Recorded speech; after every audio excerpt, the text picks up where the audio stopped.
बोलो सच्चिदानंद भगवान की जय। बोलो विष्णु भगवान की जय। बोलो वृंदावन बिहारी लाल की जय। जय जय श्री राधे, जय जय श्री राधे। आज हम जड़ भरत और राजा राहुगण की भेंट का पाठ करेंगे। एक बार सिंधु सोवीर देश का स्वामी राजा राहुगण पालकी पर चढ़कर जा रहा था। जब वह नदी के किनारे पहुंचा तब उसकी पालकी उठाने वाले कहारों के जमादार को एक कहार की आवश्यकता पड़ी। कहार की खोज करते समय उसे ये ब्राह्मण देवता मिल गए। उन्हें देखकर उसने सोचा, यह मनुष्य हष्ट पुष्ट जवान और गठीले अंगों वाला है, इसलिए यह तो बैल या गधे के समान अच्छी तरह बोझा ढो सकता है। यह सोचकर उसने बेगार में पकड़े हुए अन्य कहारों के साथ राजा भरत को भी पकड़कर पालकी में जोड़ दिया।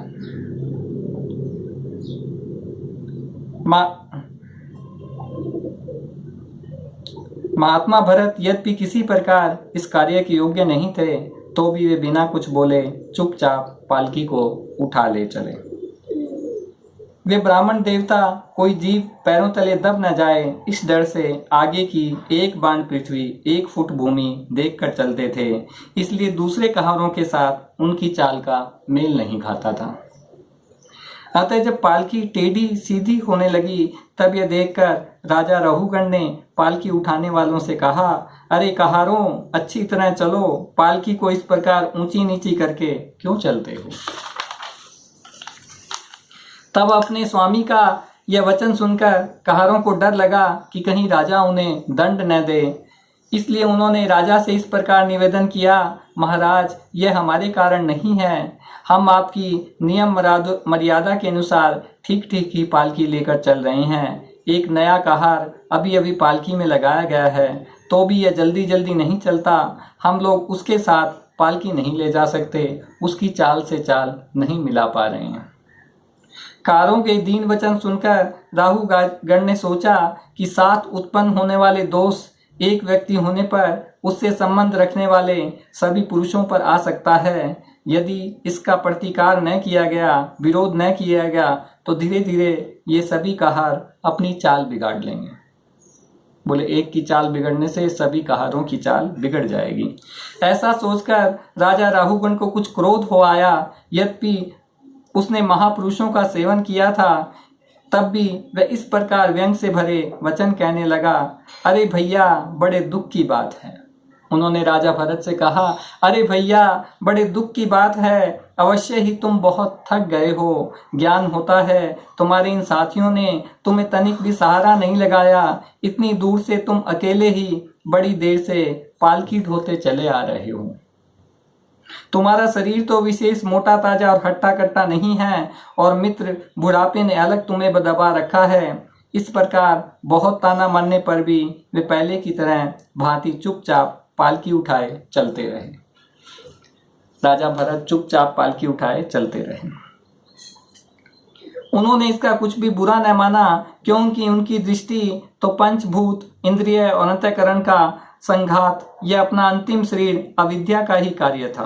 बोले जो सूक्ष्म शरीर था यह उनका अंतिम शरीर था और विविधता का ही कार्य था। यह विविध अंगों से युक्त दिखाई होने पर भी वस्तुतः था ही नहीं, इसलिए उसमें उनका मैं मेरेपन का मिथ्या अभ्यास सर्वथा निवृत्त हो गया था और वे ब्रह्म रूप हो गए थे। उनमें बोले मैं मेरेपन का अभ्यास मिट गया था और वो ब्रह्म रूप हो गए थे। किंतु पालकी अब भी सीधी चाल से नहीं चल रही है। यह देखकर राजा राहुगण क्रोध से आग बबूला हो गया और कहने लगा, अरे ये क्या है, अरे ये क्या है, क्या तू जीता ही मर गया है? तू मेरा निरादर करके मेरी आज्ञा का उल्लंघन कर रहा है। मालूम होता है तू समर्था परमादी है। अरे जैसे दंड पानी यमराज जन समुदाय को उसके अपराधों का लिए दंड देते हैं, उसी प्रकार मैं अभी तेरा इलाज किए देता हूँ, तब तेरे होश ठिकाने आ जाएंगे। रघुगण को राजा होने का अभिमान था, इसलिए वह इसी प्रकार बहुत सी अनाप शनाप बातें बोल गया।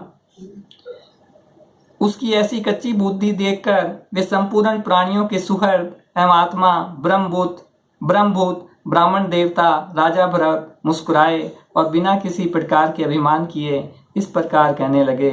जड़ भरत ने कहा, राजन, तुमने जो कुछ कहा वह यथार्थ है।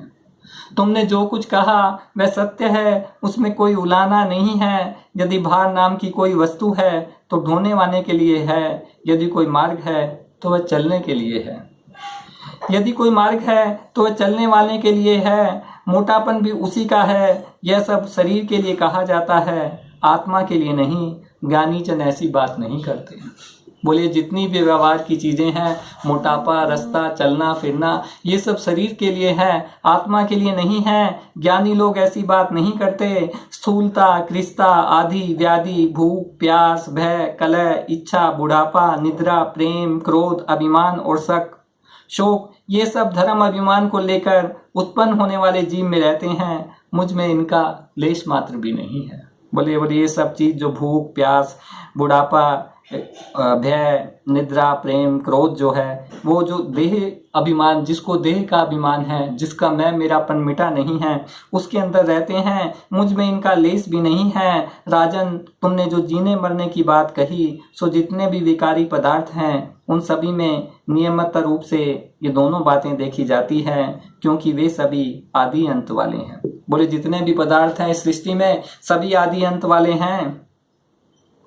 यशस्वी नरेश, जहाँ स्वामी सेवक भाव स्थिर हो वहीं आज्ञा पालन आदि का नियम भी लागू होता है। तुम राजा हो और मैं प्रजा हूँ, इस प्रकार की भेद बुद्धि के लिए मुझे व्यवहार की सिवा और कहीं तनिक भी अवकाश नहीं दिखाई देता। बोले तुम ये जो सोचते हो मैं राजा हूँ मैं प्रजा हूँ, इस प्रकार की भेद बुद्धि सिर्फ व्यवहार के लिए है और मुझे कुछ नहीं दिखाई देता।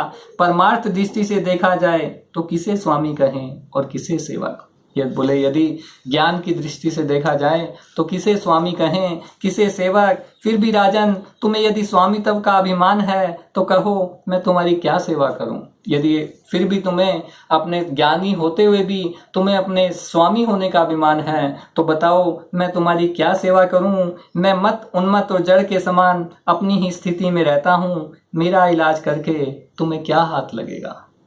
बोले मैं तो जो है जड़ की तरह से अपनी ही स्थिति में रहता हूँ, मेरा इलाज करके तुम्हें क्या हाथ लगेगा। यदि वास्तव में मैं जड़ और प्रमादी हूँ तो भी मुझे शिक्षा देने पीसे हुए पीसने के समान व्यर्थ ही होगा।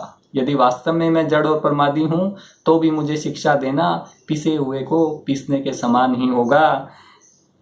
सुखदेव जी कहते हैं, परीक्षित, मुनिवर जड़ भरत यथार्थ तत्व का उपदेश करते हुए इतना उत्तर देकर मौन हो गए। उनका इतना कहकर भोग द्वारा प्रारब्ध क्षय करने के लिए वे पहले के ही समान उस पालकी को कंधे पर लेकर चलने लगे। सिंधु, सोविन, नरेश, राहुगण भी अपनी उत्तम श्रद्धा के कारण तत्व ज्ञान का पूरा अधिकारी था। जब उसने इन द्विज श्रेष्ठ के ब्राह्मण के अनेकों योग ग्रंथों से समर्थित और हृदय की ग्रंथि का छेदन करने वाले ये वाक्य सुने तब वह तत्काल पालकी से उतर पड़ा।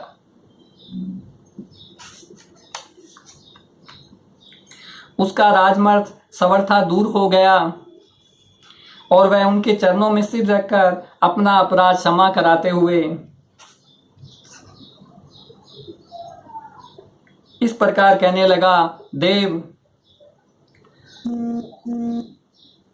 आपने द्विजों का चिन्ह यज्ञोपवीत धारण कर रखा है, बतलाइए इस प्रकार प्रसन्न भाव से विचरने वाले आप कौन हैं। क्या आप दत्तात्रेय आदि अवधूतों में से कोई हैं? आप किसके पुत्र हैं? आपका कहाँ जन्म हुआ है और यहाँ कैसे आपका पदार्पण हुआ है। बोले आप किसके पुत्र हैं, आपका कहाँ जन्म हुआ है और यहाँ आप कैसे आए हैं, कैसे आपका पदार्पण हुआ है। यदि आप हमारा कल्याण करने पधारे हैं तो क्या आप साक्षात सत्यमूर्ति भगवान कपिल जी ही तो हैं।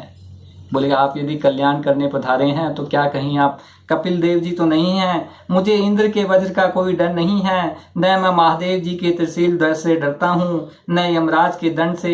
मुझे अग्नि, सूर्य, चंद्र, वायु और कुबेर के अस्त्र शस्त्रों का कोई भय नहीं है, परंतु मैं ब्राह्मण कुल के अपमान से बहुत ही डरता हूँ। बोले मैं दुनिया में किसी चीज़ से नहीं डरता, लेकिन ब्राह्मण के अपमान से मुझे बहुत डर लगता है। कृपया बतलाइए, इस प्रकार अपने विज्ञान और शक्ति को छिपाकर मूर्खों की भांति विचरने वाले आप कौन हैं? मैं आत्मज्ञानी मुनियों के परम गुरु साक्षात श्री हरि की ज्ञान सवती के अवतार योगेश्वर भगवान कपिल से यह पूछने जा रहा था कि इस लोक में एकमात्र शरण लेने योग्य कौन है। बोले मैं भगवान कपिल से ये पूछने जा रहा था कि इस संसार में एकमात्र शरण लेने योग्य कौन है। क्या आप वे कपिल मुनि ही हैं जो लोगों की दशा देखने के लिए इस प्रकार अपना रूप छिपाकर विचर रहे हैं?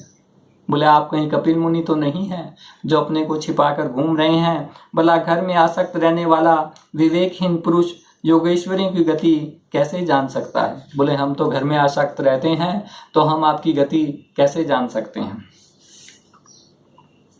दीन बंधो, राजतव के अभिमान से उन्मुक्त होकर मैंने आप जैसे परम साधु की अवज्ञा की है। आप ऐसी कृपा दृष्टि कीजिए जिससे इस साधु अवज्ञा रूप अपराध से मैं मुक्त हो जाऊं।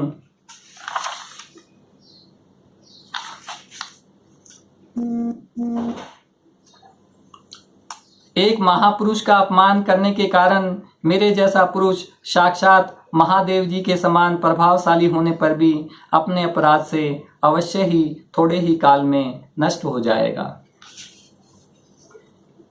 जड़ भरत ने कहा, राजन तुम अज्ञानी होने पर भी पंडितों के समान ऊपर ऊपर तर्क वितर्क युक्त बात कर रहे हो।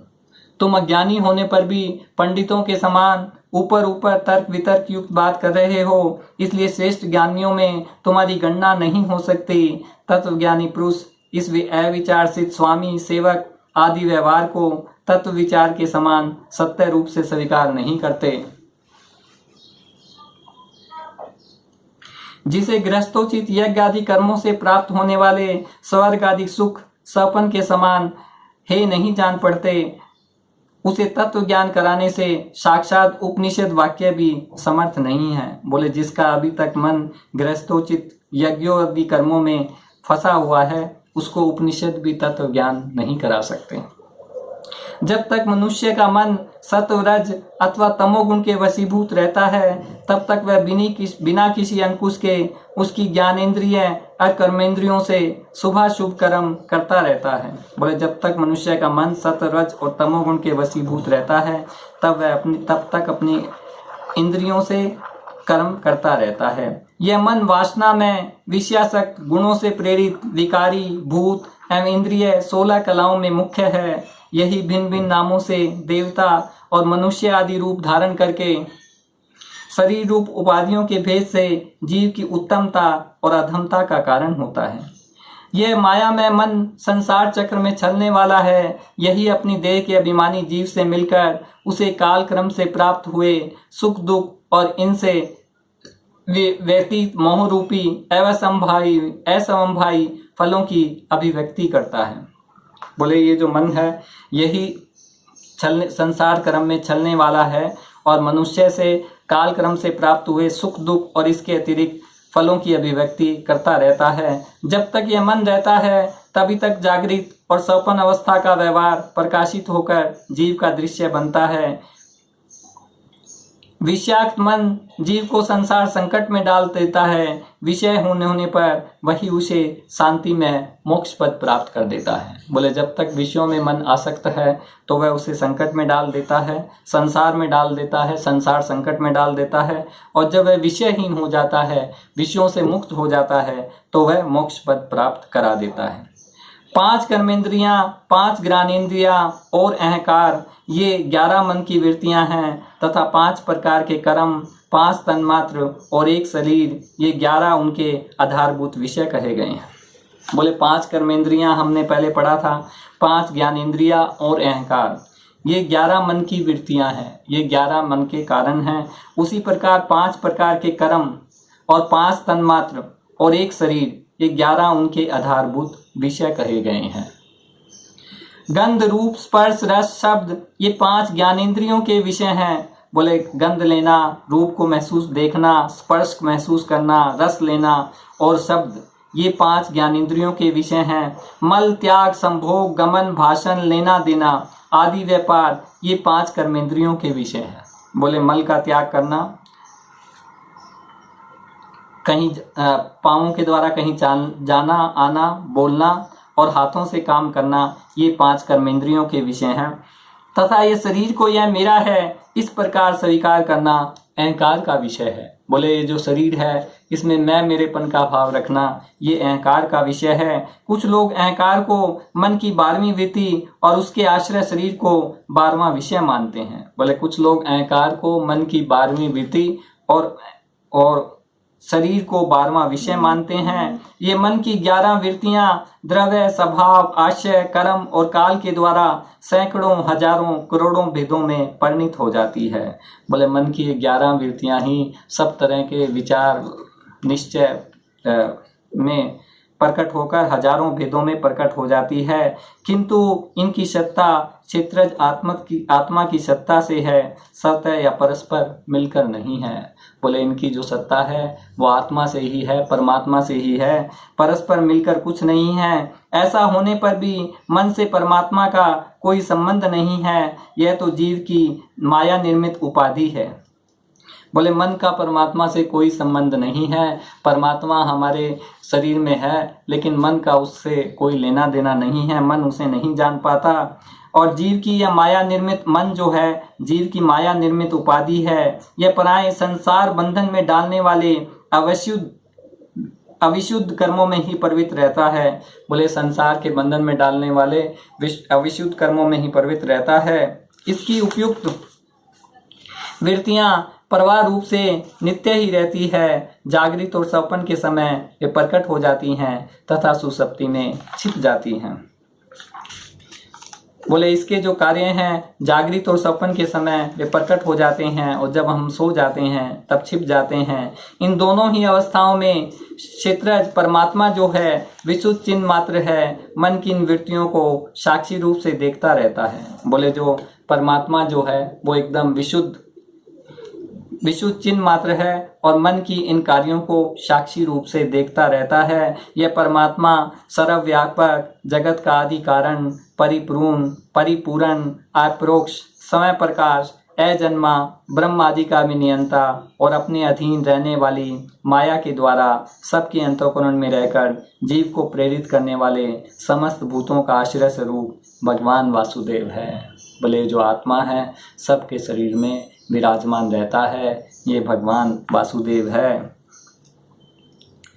जब तक मनुष्य ज्ञानोद्योग के द्वारा इस माया का तिरस्कार कर सबकी आसक्ति छोड़कर तथा काम, क्रोध आदि 6 शत्रुओं को जीतकर आत्म तत्व को नहीं जान लेता, जब तक वह आत्मा के उपाधि स्वरूप मन को संसार दुख का क्षेत्र नहीं समझता, तब तक वह इस लोक में यूं ही भटकता रहता है। बोले जब तक वह अपने 6 शत्रुओं को काम, क्रोध, लोभ, मोह, मत्सर को जीतकर आत्म तत्व को नहीं जान लेता, तब तक वह मन को संसार दुख का क्षेत्र नहीं समझता, तब तक वह इस लोक में यूं ही भटकता रहता है। क्योंकि यह मन उसके शोक, मोह, राग, लोभ, मोह, वैर आदि के संस्कार तथा ममता की वृद्धि करता रहता है। यह मन ही तुम्हारा बड़ा बलवान शत्रु है, तुम्हारी उपेक्षा करने से इसकी शक्ति और बढ़ गई है। यद्यपि समय तो सर्वथा मिथ्या है, तथापि इसने तुम्हारे आत्म स्वरूप को आच्छादित कर रखा है। बोले समय तो मिथ्या है लेकिन इसने तुम्हारे आत्म स्वरूप को आच्छादित कर रखा है, ढक रखा है। इसलिए तुम सावधान होकर श्री गुरु और हरि के चरणों की उपासना के अस्त्र से इसे मार डालो। राजा राहुगण ने कहा, भगवान मैं आपको नमस्कार करता हूँ, आपने जगत का उद्धार करने के लिए ही यह देह धारण की है। योगेश्वर परमानंद में स्वरूप का अनुभव करके आप इस स्थूल शरीर से उदासीन हो गए हैं तथा एक जड़ ब्राह्मण के वेश से ही अपने नित्य ज्ञान स्वरूप को जन साधारण की दृष्टि से ओझल किए हुए हैं। बोले आपने अपने ज्ञान स्वरूप को जन साधारण मनुष्य की दृष्टि से ओझल किया हुआ है, ढक के रखा हुआ है। मैं आपको बार बार नमस्कार करता हूँ योगेश्वर। आपने जो ये कहा कि भार उठाने की क्रिया तथा उससे जो श्रम रूप फल होता है वे दोनों ही प्रत्यक्ष होने पर भी केवल व्यवहार मूलक ही हैं, वास्तव में सत्य नहीं हैं। वे तत्व विचार के सामने कुछ भी नहीं ठहरते। सो इस विषय में मेरा मन चक्कर खा रहा है। आपके इस कथन का मर्म मेरी समझ में नहीं आ रहा है। बोले ये जो आपने कहा है कि भार उठाना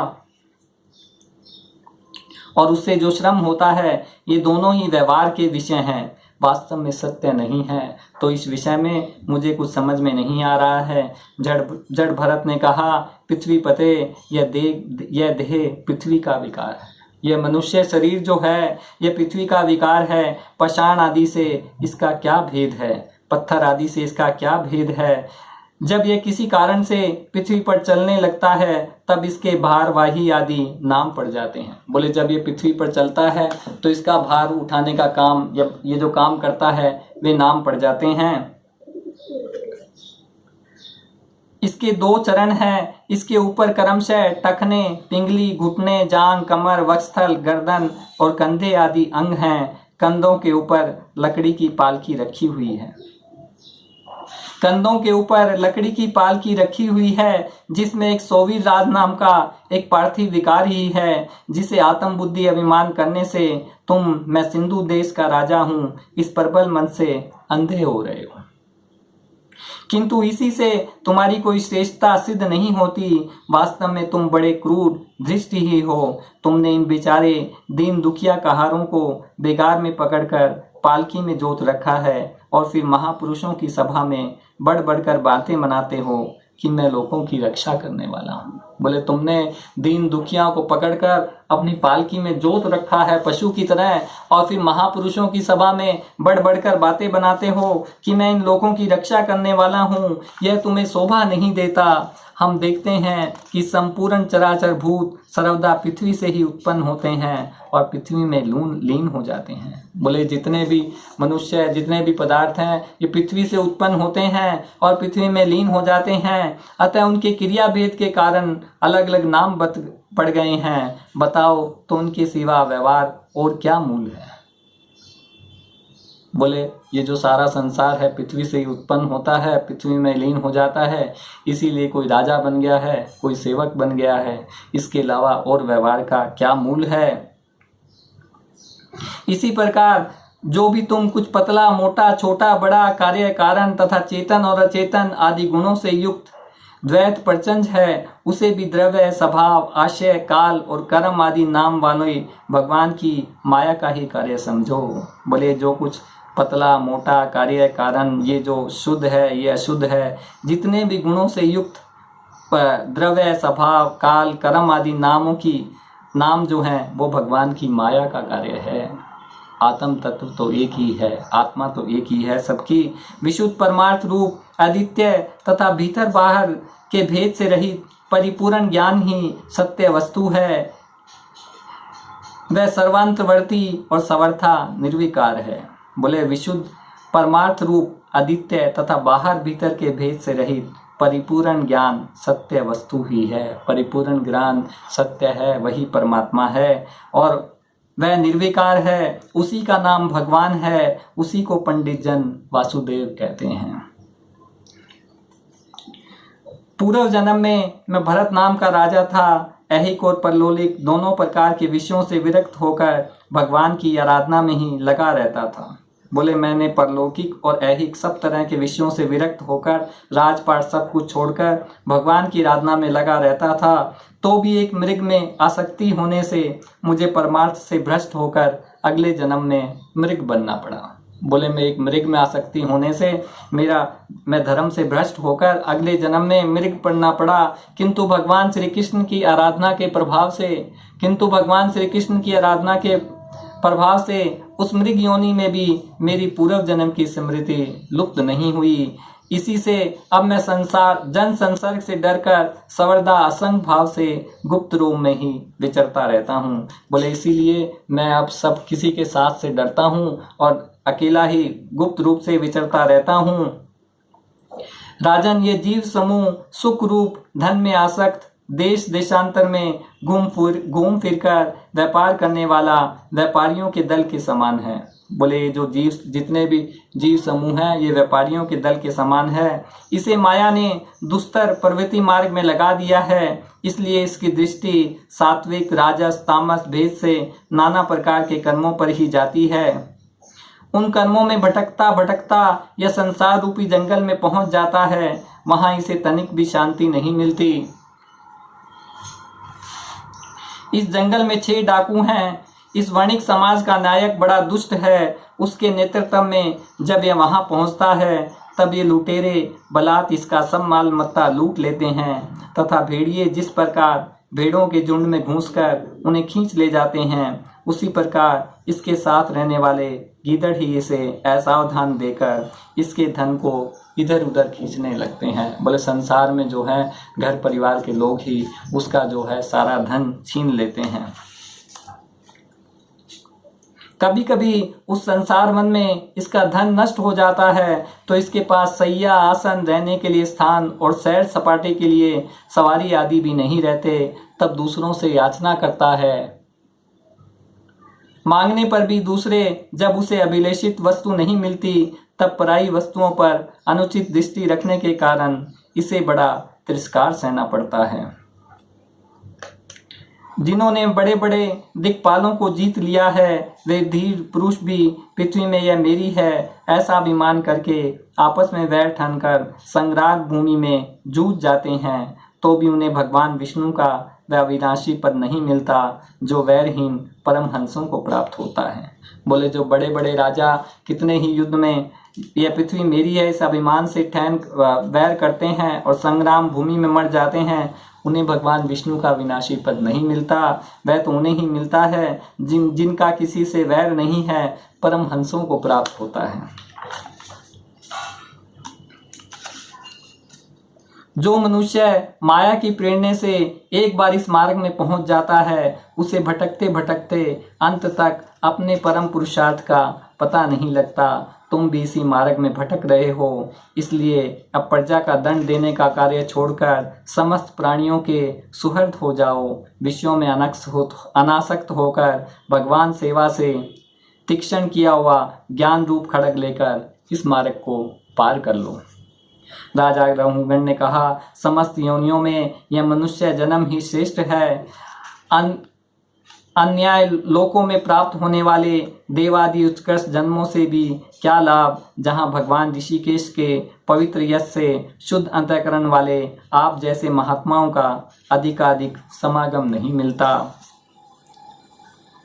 आपके चरण कमलों की रस सेवन करने से हमारे सारे पाप ताप नष्ट हो गए हैं।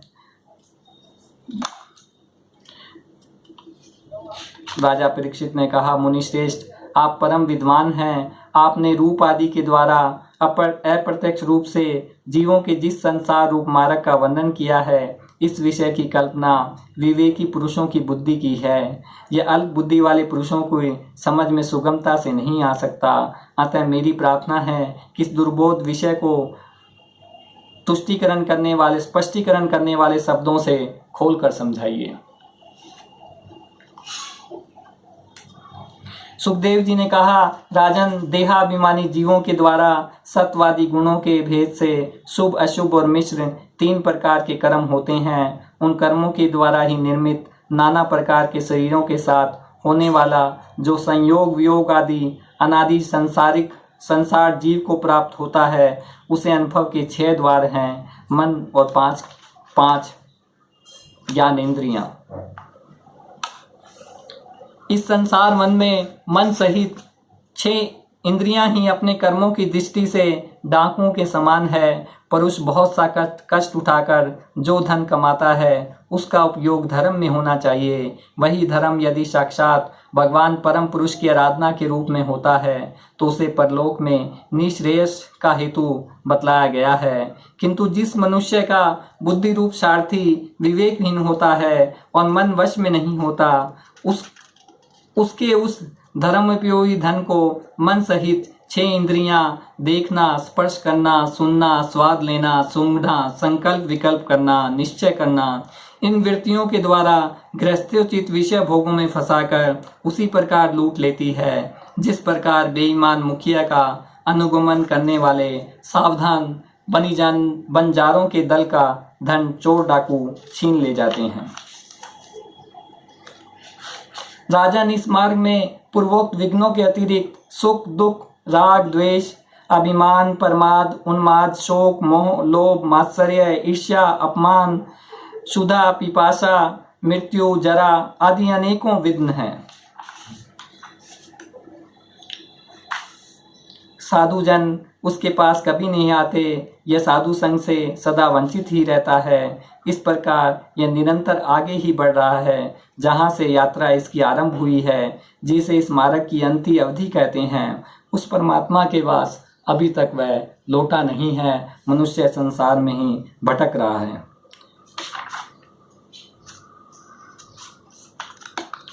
अपने पुण्य कर्म स्वरूप लता का आश्रय लेकर यदि किसी प्रकार यह जीव इन आपत्तियों से अथवा नरक से छुटकारा पा जाता है तो फिर इसी संसार मार्ग में भटकता हुआ जन समुदाय में मिल जाता है। यही दशा स्वर्ग आदि उधर लोकों में भी होती है।